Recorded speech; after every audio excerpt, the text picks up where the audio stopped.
आऊज़ुबिल्लाहिमिनश्शैतानिर्रजीम बिस्मिल्लाहिर्रहमानिर्रहीम अस्सलामु अलैकुम व रहमतुल्लाहि व बरकातुहू सुब्हानल्लाहि व बिहम्दिही अदद खल्क़िही व रिदा नफ्सिही व ज़िनता अर्शिही व मिदाद कलिमाती रब्बिश्रह ली सदरी व यस्सिर ली अमरी वहलुल उक़दतम मिन लिसानी यफ़क़हू क़ौली।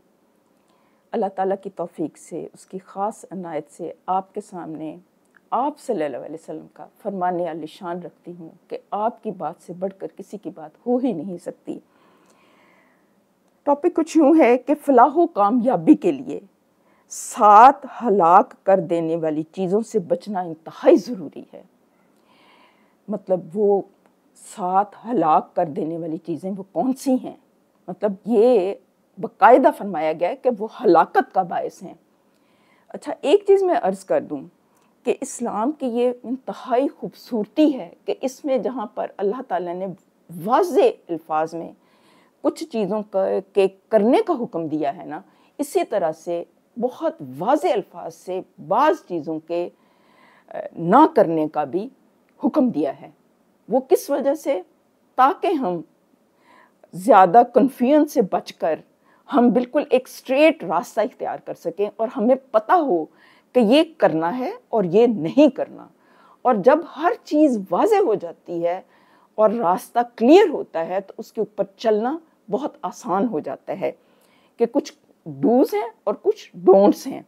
अच्छा, जो डूज़ हैं उसका अमूमन सबको पता है कि सच बोलना है, झूठ नहीं बोलना, अल्लाह की इबादत करनी है, किसी का दिल नहीं दुखाना, मिलावट नहीं करनी है और इस तरह की सब चीज़ें। लेकिन जो डोंट्स हैं उसके ऊपर अमूमन लोगों की तवज्जो इतनी नहीं होती, लिहाजा उन चीज़ों के ऊपर भी भरपूर तवज्जो देने की ज़रूरत है जो कि इंसान को हलाकत में डाल सकती हैं। तो हम आप सल्लल्लाहु अलैहि वसल्लम के फरमान की रोशनी में ये जानने की कोशिश करते हैं और जानने के बाद ये फिर अगला जो कदम है वो ये है कि हम इनसे बचें ताकि हमें फलाह नसीब हो और हम अल्लाह ताला की नाराज़गी से बचकर हम उसकी खुशनुदी हासिल कर सकें और अंजाम कार के तौर पर हमें अबदी फलाह नसीब हो। अब इस तरह से है कि हज़रत अबू हुरैरा रज़ी अल्लाह अन्हु से रिवायत है कि नबी करीम सल्लल्लाहु अलैहि वसल्लम ने इरशाद फरमाया कि 7 हलाक करने वाली चीज़ों से बचो। फरमाते हैं कि मैंने अर्ज़ किया कि अल्लाह के रसूल सल्लल्लाहु अलैहि वसल्लम वो कौन सी हैं? तो आपने इरशाद फरमाया कि अल्लाह के साथ किसी को शरीक ठहराना, नंबर 2 जादूगरी करना, फिर किसी बेगुनाह को कत्ल करना, सूद खाना, यतीम का माल खाना, मैदान जंग से भागना और बेगुनाह और पाकबाज ख़वातीन पर बुहतान लगाना। ये बुखारी से है। तो ये कबीरा गुनाह है। अच्छा, यहाँ पर 7 जो है ना ये हलाक करने वाली चीज़ों का जिक्र है, लेकिन आप सल्लल्लाहु अलैहि वसल्लम की कुछ और रवायात हैं जिसमें कुछ और कबीरा गुनाहों का भी जिक्र है। ये मिसाल के तौर पर दी गई हैं। वो जो मज़ीद कुछ कबीरा गुनाह हैं वो मतलब ये है कि वालिदैन की नाफरमानी करना, बदकिरदारी करना, मतलब मिलावट करना, धोखा देना, वादा खिलाफ़ी करना, झूठी गवाही देना, इस तरह के गुनाह भी इसमें शामिल हैं। तो ये एक तरह से मिसाल के तौर पर बताया गया है। अब ये है कि जो है ना शिर्क, इसको कबीरा गुनाह है, ये कबीरा गुनाह है। अच्छा, आप ये कुरान पाक आप खोल के देख लें, ठीक है, कुरान पाक खोल के देख लें आप, खाली अगर उसकी तर्जुमानी पढ़े ना, उसमें यकीन करें इतनी दफ़ा इस चीज़ की मज़म्मत की गई है, बार बार बार बार बार बार इतनी दफ़ा मज़म्मत की गई है कि शिर्क जो है वो कितना बड़ा गुनाह है।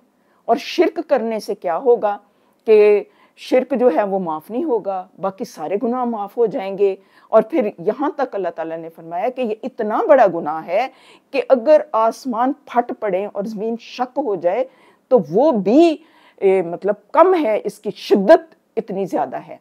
अच्छा, ये वाली चीज़ हमारे ज़हन में पेश नज़र है कि ये कितना बड़ा गुनाह है, ठीक है, क्योंकि ये हलाक करने वाला गुनाह है। इस वजह से इससे बचना इंतहाई ज़रूरी है। असल चीज़ तो यही है ना कि हम ये जानकर इससे बच जाएं।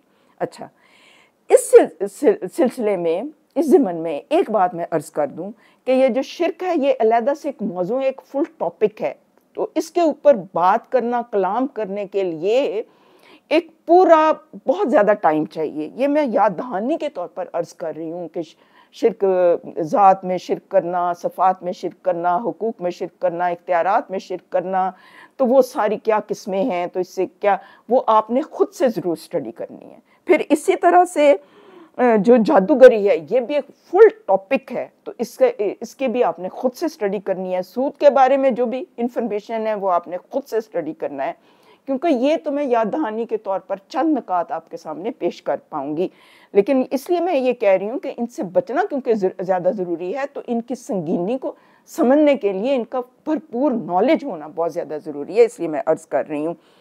अच्छा, अब देखिए कि थोड़ा सा हम इसके ऊपर बात इस सिलसिले में हम कर लेते हैं कि ये क्यों इतना बड़ा गुनाह है, क्यों इतना बड़ा गुनाह है। वो ये कि कुरान पाक के तीन टॉपिक्स हैं, एक है तौहीद, दूसरा है रिसालत और तीसरा है आखिरत। अब ये है कि अल्लाह ताला ने, जब वही हमारा खालिक है, वही हमारा मालिक है, वही हमारा राज़िक है, वही हमारा रब है, उसी ने हमें ये वजूद दिया, उसी ने हमें हिस्सी नेमतें दी, उसी ने हमें मानवी नेमतें दी, उसी ने हमें हदायत की नेमतें दी, उसी ने हुज़ूर पाक सल्लल्लाहु अलैहि वसल्लम को हमारे लिए, हमारी हिदायत के लिए मबूस फरमाया। इतनी नेमतें, भरपूर नेमतें, अल्लाह ताला की नेमतें हर वक्त हर आन हमारे ऊपर बरस रही हैं। तो जब सब कुछ अता करने वाला वो है, तो फिर हम दूसरों को क्यों हम शरीक करें। मतलब ये तो इंतहाई एक नाकदरी वाली बात होगी। तो अल्लाह ताला की गैरत इसमें भड़कती है कि उसकी ज़ात में, उसकी सिफ़ात में, उसके हुकूक में, उसके इख्तियारात में दूसरों को शरीक किया जाए। इससे बचना इंतहाई ज़रूरी है, ये मैं अर्ज़ कर दूँ। फिर जो जादू है ना, ये सिर्फ ये नहीं होता कि आप किसी के ऊपर जादू कर दें तो वो जो उसको नुकसान पहुंच गया, ये यहाँ तक चीज़ नहीं रहती, ये चीज़ यहाँ तक नहीं रहती। मैं दोबारा अर्ज़ कर रही हूँ, इसके असरात बहुत देर पा होते हैं। एक इंसान की ज़हनी हालत, उसकी जिस्मानी हालत, उसकी रूहानी हालत, उसकी हर तरह की उसकी सेहत तबाह होकर रह जाती है, उसका ज़हन इंतशार का शिकार हो जाता है। वो एक मुआशरे का एक जो कहते हैं ना कि मुफीद शहरी होने की बजाय वो बिल्कुल इस तरह से कट जाता है अपने मुआशरे से। इसी वजह से जादूगर की सज़ा मौत है, और जो जादू करते हैं वो काफिर लोग हैं, क्योंकि वो कुफर करते हैं, अल्लाह ताला की नेमत का इनकार करते हैं। ये जादू क्या होता है कि दूसरों को नुकसान पहुंचाना। गो के जादू भी अल्लाह ताला के इज़्न के बगैर किसी को हो नहीं सकता, तो इससे घबराने की ज़रूरत नहीं है। लेकिन इसका के लिए क्या ज़रूरी है कि इंसान हिफाजती इक़दाम करे, और वो सबसे पहली बात तो ये है कि वो शरीयत की पाबंदी करे, और ये सुबह शाम के ज़िक्र अस्कार करे, रात को सोने से पहले चारों कुल पढ़ के अपने ऊपर दम करे, और इस तरह से आयतुल कुर्सी पढ़ के फिर वो सोए, तो इंशाअल्लाह ताला और ये जादू असर नहीं करेगा इंशाअल्लाह ताला। और इसके अलावा सूरतुल बकरा की तिलावत सुनता रहे, उसकी आखिरी आयात पढ़ता रहे, तो इंशाअल्लाह जादू असर नहीं करेगा। लेकिन ये है कि आजकल के दौर में अब तो शिर्क की भी कई किस्में आ गई हैं ना। पहले तो बुतों को पूजते थे, आज क्या है, सबसे बड़ा जो फितना है वो यही है ना, ख्वाहिश परस्ती है, नफ्स परस्ती है, शहवात परस्ती है। तो ये भी सारे शिर्क के ज़िम्रे में आ जाते हैं कि अल्लाह ताला के अहकामात को छोड़कर अपनी मानना, अपने नफ्स की मानना। तो वो अल्लाह ताला कुरान में कहते हैं ना कि तुमने देखा नहीं उस बंदे को जिसने अपनी ख्वाहिश नफ्स को अपना इलाह बना लिया, कि जैसे अल्लाह का हुक्म मानना चाहिए वो अपने नफ्स का हुक्म मानता है। तो इस ज़िम्न में बहुत एहतियात की ज़रूरत है। ये मैं सिर्फ इसलिए अर्ज़ कर रही हूँ, थोड़ा सा खोलना भी ज़रूरी हो गया है कि हम इनसे बच सकें, कि कहीं इंशाअल्लाह ताला कहीं खुदा न खास्ता किए किराए पर पानी ना फिर जाए। फिर सूद खाना, मतलब अल्लाह रहम करे, अल्लाह रहम करे। अल्लाह ताला ने इतने वाशगाफ अल्फाज में कुरान पाक में भी फरमाया है कि ये अल्लाह ताला के साथ ऐलान जंग है। तो फिर इससे बचना कितना ज़रूरी है, इनफरादी सतह पर भी और इज्तिमाई सतह पर भी। इसके बारे में अगर मैं कोई बात करूँगी तो वो बहुत लंबी हो जाएगी। बस इतना इशारा काफ़ी है कि मतलब हमने हर सूरत में बचना है। अगर इंसान बचना चाहे तो अल्लाह ताला उसकी नीयत के मुताबिक कोई ना कोई सबील ऐसी पैदा कर देता है कि वो बच सकता है। गो के एक हदीस है, उसका मफहूम इस तरह से है कि एक वक्त आएगा कि अगर कोई शख्स जो है इस लानत से बचना चाहेगा तो उसको भी इसकी गर्द ज़रूर पहुंचेगी। लेकिन अगर इंसान नीयत कर ले तो हर तरह के दौर में इंसान अपने आप को बचा सकता है। इंसान कोशिश तो करे ना कि हमने इन फितनों से बचना है, क्योंकि हमने अपनी आखिरत को बचाना है ना, ताकि अल्लाह ताला हमें सुरखरू करे। क्योंकि ये दुनिया, ये आप सब जानते हैं और ये हमारे सामने हो रहा है, रोज़ हम देख रहे हैं। लेकिन बात होती है यकीन की, हमें शायद यकीन नहीं है।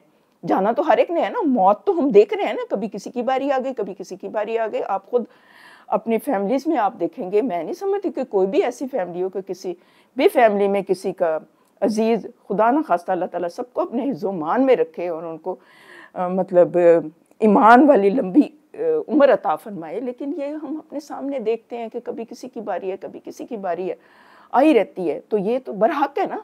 तो हमारी मुसलमानों की ये कोशिश होनी चाहिए ना कि हम इन गुनाहों से बच सकें, ताकि हमारा खात्मा बिल ईमान हो और अल्लाह ताला के रहमत के साये में हम जगह पाएँ। तो इसी वजह से तो हम बयान कर रहे हैं कि हम इनसे बच जाएँ। असल मकसद तो यही है ना, वरना तो अहादीस आपने सुनी होंगी, ये कोई नई बात तो नहीं है। असल चीज़ ये है कि हमने बचना है, इसलिए हम ये बात कर रहे हैं। अल्लाह ताला मुझे और हम सबको तौफीक अता फरमाए। और ये मैदान जंग से भाग जाना, तो इससे क्या होता है कि वो जो दूसरी फ़ौज होती है उसका मोरल डाउन हो जाता है। तो ये भी बड़े गुनाहों में से है। तो इंसान जो है इस्तिकामत इख्तियार करे, जो भी काम करे उसकी कोशिश ये हो। हाँ, कई दफ़ा नागुज़ीर हाँ, वो हीले के तौर पर इस तरह कर सकते हैं मुसलमान, वो दूसरे जो होते हैं ना दुश्मन, उनको मतलब थोड़ा सा चकमा देने के लिए वो जायज़ है कि इस तरह से पीछे से जाके फिर दोबारा वॉर कर दिए, वो अलग बात है। अब ये कि ख़वातीन पर बहतान लगाना, ये बुखारी की ऑथेंटिक तरीन अहादीस में से एक ये है, ख़वातीन के ऊपर बहतान लगाना। कि कुछ लोग ये होते हैं कि वो अपने ज़ाती मुफादात की वजह से ख़वातीन के ऊपर इल्ज़ाम लगा देते हैं और उसमें उनके मैं नहीं समझती कि, पता नहीं, मैं कोई लफ्ज़ नहीं कहना चाहती, वो बहुत ही नेगेटिव लफ्ज़ हो जाएगा। बहरहाल जो भी हो, तो वो इल्ज़ाम लगा देते हैं ख़वातीन पर। तो वो तो बगैर सोचे समझे किसी के ऊपर, किसी मतलब मासूम खातून के ऊपर अगर इल्ज़ाम लगा दें तो फिर क्या होता है, उसके नताइज क्या होते हैं। एक तो उसकी इज़्ज़त व आबरू दागदार हो जाती है, दूसरा क्या होता है कि घर तक तबाह हो जाते हैं। और सिर्फ अपने, कई दफ़ा बाज़ लोग सिर्फ अपने ज़ुबान के चस्के की वजह से ये करते हैं।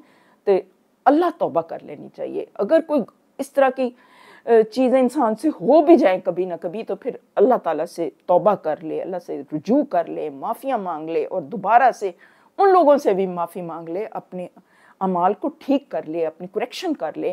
क्योंकि जब आखिरी वक्त आ जाएगा तो फिर मोहलत नहीं मिलेगी। इस वजह से इनसे बचना इंतहाई ज़रूरी है। अब एक कौल हिकमत मेरे ज़हन में ये आ रहा है कि जिस तरह इंसान चाहता है कि तुम पर ज़्यादती ना हो, तो यूं ही दूसरों पर ज़्यादती ना करो। ये हज़रत अली मिर्ज़ा करमल्लाहु वजहू का कौल है कि इंसान की ये ख्वाहिश होती है ना कि कोई भी उसके ऊपर ज़्यादती ना करे, कोई भी झूठ ना बोले उसके साथ, कोई भी उसके साथ मिलावट ना करे, कोई उसको बुरा भला ना करे, तो वो भी फिर दूसरों को इसी तरह से एहसास करे। तो उनकी बात में कितना कमाल है, सुभान अल्लाह। वो यही कह रहे हैं कि तुम अगर चाहते हो कि तुम्हारे ऊपर ज़्यादती ना हो, तो यूं ही दूसरों पर भी ज़्यादती ना करो। फिर ये कि अल्लाह के सिलसिले में इंसान कम से कम ये तो करे ना कि उसकी नेमतों से अच्छी तरह से इस्तेफादा करे और उन नेमतों को नेगेटिविटी में इस्तेमाल ना करे। ये भी इंतहाई इम्पोर्टेंट नुक्ता है। फिर ये कि अपना मुहासबा करता रहे, इस्तिग़फ़ार करता रहे, अल्लाह ताला के साथ मज़बूत ताल्लुक़ बनाए, नेक लोगों की सोबत में बैठे ताकि इंसान का तज़किया होता रहे, अल्लाह ताला से दुआएं करता रहे कि अल्लाहुम्मा आती नफ्सी तक़वाहा व ज़क्कीहा अंत खैरु मन ज़क्काहा अंत वलियुहा व मौलाहा। या अल्लाह मुझे तक़वा नसीब फरमा और मुझे पाकीज़गी अता फरमा, और तू ही मेरा वाली है, तू ही मेरा मौला है और तू ही असल में मेरा रहनुमा है। तो तू मुझे ये अता कर दे। क्योंकि इंसान कमज़ोर है, जहाँ देखे कि उससे कोई गलती कोताही हो गई है, तो अभी दुनिया में रहते हुए अल्लाह ताला से माफ़ी मांग लेने में ही उसकी बेहतरी है। अल्लाह ताला मुझे और हम सबको ये तौफ़ीक़ अता फ़रमाए कि हम बड़े बड़े गुनाहों से भी बच सकें और छोटे छोटे गुनाहों से भी बच के हम ज़िंदगी गुजार सकें, ताकि अल्लाह ताला की रज़ा को पा सकें और हमारी ज़िंदगी में आसानी हो। जब हमारी ज़िंदगी में आसानी होगी और हम सही ट्रैक पर होंगे, तो इंशाअल्लाह ताला हम दूसरों के लिए भी एक सूदमंद और अच्छे इंसान बनेंगे। अल्लाह ताला हम सबको इस चीज़ की तौफ़ीक़ अता फ़रमाए। अल्लाह ताला आप सबका हामी नासर हो। आप खुश रहें, आबाद रहें, शाद रहें, खैरियत आफ़ियत से रहें, दुनिया और आखिरत की भलाइयाँ नसीब हों। वस्सलाम। सुब्हानक अल्लाहुम्मा व बिहम्दिका नशहदु ला इलाहा इल्ला अंता नस्तग़फिरुका व नतूबु इलैक। वस्सलाम।